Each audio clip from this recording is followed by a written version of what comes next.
Hey guys, I'm going to show you how to start a test session and schedule a test in advance so you can share a session ID with students in advance, which is a new feature this year. So pretty cool. So you're going to go up here and go to CAASPP.org and then go ahead and go to the button here that says Test Administrator Interface for All Online Tests. Click that. It's going to have you log in.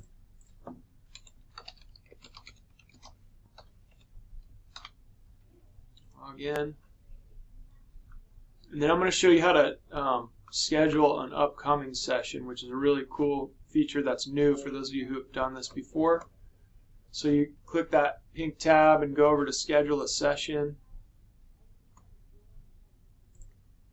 pick Beckman, hit go, and then you pick the date. So let's say it's the 28th. Hit next. Then you're going to pick the test. We're always doing the red test, so the Smarter Balance Summative Assessments. Click that. And on the 28th, you're going to do English. And on the 5th, you're going to do math. So do the English first. Click that tab there. You always do the CAT test first before the performance task. So you go to ELA Computer Adaptive. Click that, and then you pick the grade, which is 11. And then it gives you a warning you're about to start a test, so you hit OK. Go over here in the bottom and pick remote, and then you could give it a name. So this is the English CAT, and then you're going to save the session, and the session ID comes up here, and that's something you can give your students in advance so it saves time the day of the test, and you can schedule both the CAT and the performance task that way. So once you've saved that, hit close, and then you'll see in your active sessions on the date of it'll show, but upcoming sessions if it's a future date. So here we go, this is the one I just made. Okay, so then let's say it's the 28th. I go into active sessions. Today's the 15th, so I'll pretend it's the 28th. I'll pick which test I want. I'll hit join.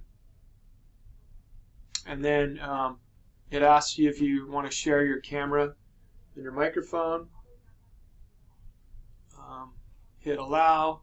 It's going to say, do you want to allow that again? You click those, and then you can see you basically can run like a Zoom session from within the testing system, but the kids have to be logged in for that.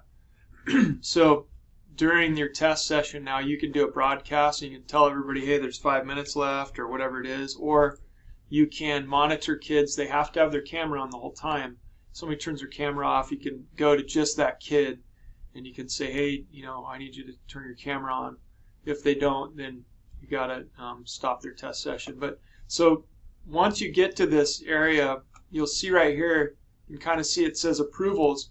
So when a kid logs in with their state student ID and their test session, then it'll show you how many kids need to be approved. So you just click that button and it'll ask you if you want to click them all at once or if you just want to approve one at a time. Usually you click them all at once, and then a couple of stragglers will come in here and there. So you just click them, get them all approved, and once they're approved they can start a session. Okay. I'll stop this. Okay. And then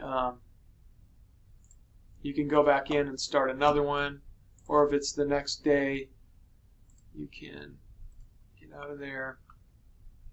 I'm just going to exit out of there, go back in here, and I'm still logged in. So I go to the next one, it's the day of, or if I don't have one scheduled in advance, I can just hit start a new session now, and then it's the same process from there.